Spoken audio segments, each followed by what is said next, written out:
Biblioteka e Tetovës realizoi mbrëm panel diskutimi kushtuar rolit të librit dhe leximit në formimin kulturor të qytetit, duke theksuar librin si bartës të identitetit kulturor dhe të kujtesës kolektive. Gjatë panelit u theksuar rëndësia e rikthimit të kulturës së leximit te brezi i ri dhe ndikimi i saj në zhvillimin emocional, njohës dhe social, si dhe roli i familjes, shkollës dhe bibliotekës përballë sfidave të teknologjisë. U trajtua gjithashtu digitalizimi si proces kyç në modernizimin e bibliotekave dhe shërbimeve për lezuesit.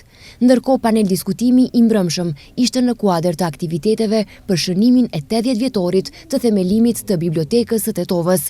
Paneli u vlerësua si një aktivitet i suksesshëm që forcon rolin e bibliotekës si institucion kulturor, edukativ dhe bashkëkohor në komunitet. Duke pas parasysh rrethanat në cilët ne ndodhemi në hapësirën fizike të objektit, falë stafit për kushtimit projekteve dhe financimit të njëjtave nga ana e Ministrisë së Kulturës, mendoj se biblioteka në maksimum i ka kryer detyrat e veta dhe obligimin e vet. Ajo që mbetet ndër vite handikepi numër 1 është hapësira dhe shpresojmë në një të afërt me shumë të afërt që sa më shpejt kjo problematik të zgjidhet.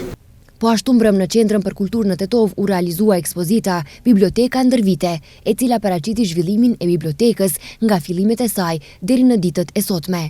Ajo përfshiu fotografi të vjetra dhe të reja, dokumente mbi themelimin e bibliotekës, libra të vjetër dhe të rrallë, si dhe materiale që dëshmojnë rolin e bibliotekës në edukimin dhe kulturë. Në kuadër të ekspozitës u pasqyruan gjithashtu ndryshimet teknologjike dhe shërbimet moderne, duke ofruar një pasqyrë të qartë mbi rrugtimin e bibliotekës dhe vizionin e saj për të ardhmen.